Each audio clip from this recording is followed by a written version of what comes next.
नमस्कार साथियों, SR short hand classes की ऑनलाइन कक्षा में हम आपका स्वागत करते हैं। मेरे प्यारे छात्रों, रामधारी गुप्ता खंड 1 प्रतिलेखन संख्या 15 कुछ ही क्षणों में प्रारंभ होगी।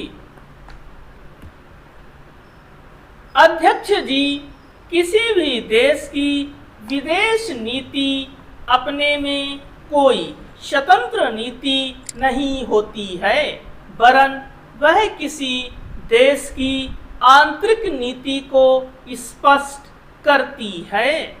उदाहरण के लिए हम अमेरिका को ले सकते हैं। उसने अपने यहाँ अधिक अन्न पैदा किया और जब उसके पास अनाज फालतू बच गया तब वह अपने बकाया अनाज की बिक्री के लिए ऐसे देशों की तलाश करने लगा जो उधार पर माल ले सकते हों।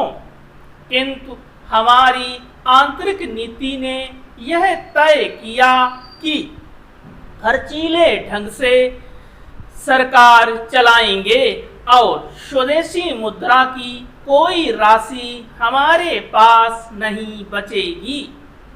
हमने कर भी लगा दिए और मुद्रा प्रसार भी कर दिया। कुछ संकट पड़ने के बाद इस बात की आवश्यकता को नहीं समझा कि उस पैसे का कहीं अन्यत्र उपयोग कर सकें। श्रीमान, मुझे माननीय प्रधानमंत्री जी के इस कथन पर दुख होता है कि दुनिया के अमीर और गरीब देशों का अंतर लगातार बढ़ता जा रहा है।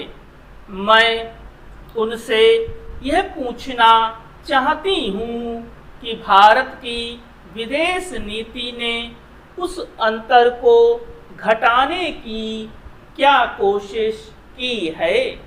क्या भारत सरकार ने कभी दुनिया की पंचायत में यह कहने की हिम्मत की है कि बालिग मताधिकार के आधार पर यूएनओ का चुनाव होकर एक संसद बनाई जाए?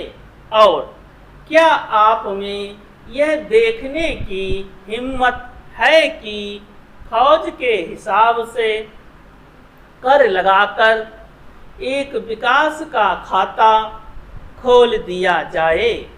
जो देश विकसित है उनके मजदूरों का 1 घंटा हमारे देश के मजदूरों के 100 घंटों के बराबर माना जाता है, क्योंकि उनके पास अपने साधन हैं। इसलिए यह अंतर और भी बढ़ता चला जा रहा है।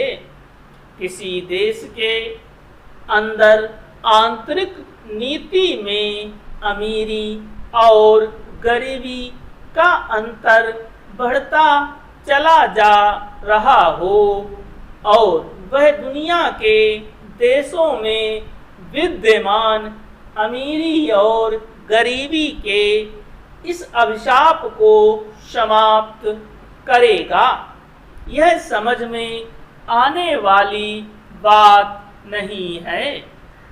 अब मैं आपका ध्यान एक और बात की ओर दिलाना चाहती हूँ। पूर्वी जर्मनी को मान्यता देते हमें परेशानी होती है, इसलिए कि शायद पश्चिमी जर्मनी को बुरा लगे, लेकिन पश्चिमी जर्मनी ने तो अपनी रक्षा का भार दूसरों पर छोड़ दिया है। उसने अपनी पूरी शक्ति इस बात पर लगा दी है कि अधिक से अधिक उत्पादन किया जाए आपने जो समय दिया उसके लिए मैं आभार प्रदर्शन करता हूँ और आपका धन्यवाद करता